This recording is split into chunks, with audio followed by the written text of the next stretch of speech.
Welcome to day 11 and welcome to the final day of Healing the Abused Inner Child 11 Days program. I can't believe that this is the last day and that we have made it this far. I want to give a shout out to everyone who have watched all of the 10 videos so far and who are still with us and who's still working on recovering the abused inner child. So on the final day, we're going to talk about writing a new story. I thought it was a good topic to close this 11 days healing program with, because I hope by now that you have raised your awareness to some degree from when you began the program, and that you can see your story and your experiences in a new perspective with new thoughts, ideas, insights, wisdom, knowledge. So the thing about storytelling is that we all need to be able to tell a story about our life, about what we have experienced. And therefore, I want to ask you a question. Who would you be if you couldn't tell your story? If you couldn't tell anyone or even yourself what have happened to you, what you have been through, how this story has shaped you, how all these experiences have shaped you to become the person that you are today, who would you be then? Would you be someone else? Would you be no one? Or would you be different? How would it leave you if you couldn't tell your story? Then what would you tell instead? So the reason why I asked these questions is because, as we spoke about in the previous videos, the more we ask questions, the more we can explore what's going on within, and the more we can raise our awareness. So telling stories is actually a very natural thing to do, because when we tell stories, it helps us to understand ourselves. So we actually need to tell stories. And we are telling each other stories in order to understand who we are. When we tell us a story about our life, when we tell a narrative, we are making a meaning with what we have experienced, even though it was meaningless. We are telling a story then becomes a possibility to create meaning in the meaningless, right?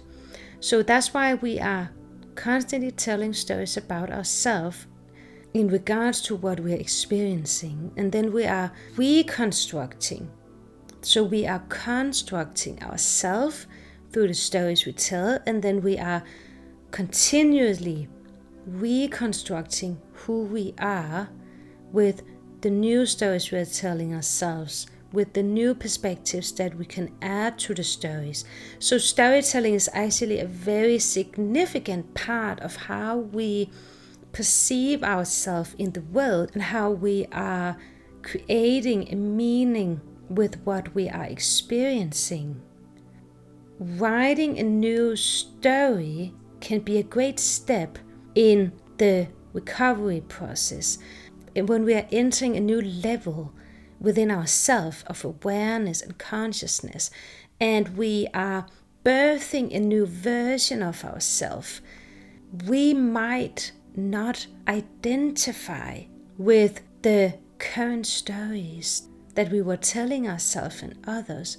We might not identify with that anymore.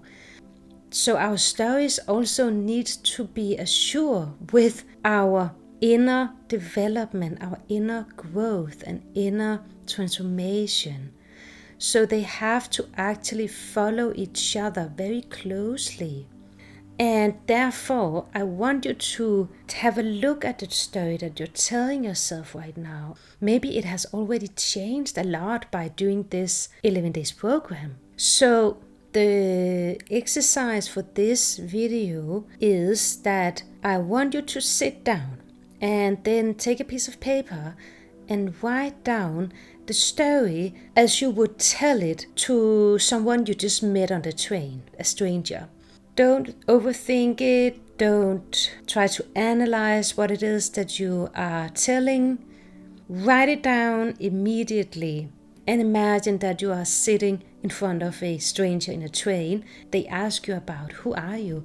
What's your story? And then afterwards, I want you to notice what kind of words you're using to describe what happened to you. The thing I want you to really notice is how much you're describing yourself as someone who's either powerless or powerful in your story. And you can see this by if you are describing yourself with a victim mentality. And there's nothing wrong about that. I really want to highlight that. There's nothing wrong about telling a story where you really present yourself as a victim, okay? There's nothing wrong with that. But you still have the power to change it, because there is so much power in the words that we use to describe ourselves and how we have overcome difficult experiences, painful moments, also abuse and neglect. So it actually matters which words we use when telling our stories, describing ourselves, describing what happened and how we ended up where we are right now. So have a look at that. Have a look at, do you describe yourself as powerful or powerless? So are you in a victim mentality or in a victor mentality?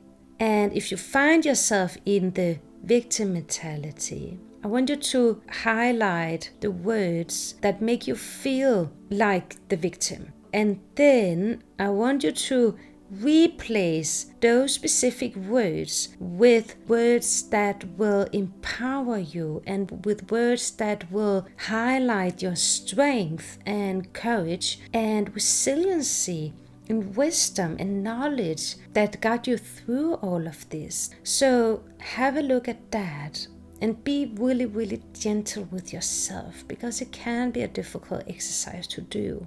It can also be really difficult to rewrite your story, because we unfortunately get very, very attached to our stories. So that's why I want you to play with it and modify your story. Play with different ways you can tell your story and actually notice how it feels in your energy system when you change and rewrite your story and replay some of the words, because it actually makes a difference within us.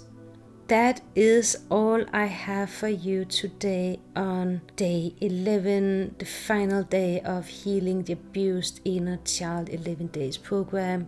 I am beyond excited for you and I'm extremely proud of you. I really want you to know that this is not easy, and many people won't even have the balls to go through this 11 days program that you just did. Another thing I actually want you to do after the exercise is go celebrate yourself, because you did it. You deserve to celebrate that you have accomplished this difficult 11 days healing program. You have to celebrate that you did not give up, that you found the courage and the strength to sit with your difficult emotions and to not deny them anymore, and to actually transform your pain into power, if that is not worth celebrating, I don't know what is. Leave a comment if you feel like it. I'm sending you all my love and all my blessings. And until next time, I hope you have an amazing day. Bye for now.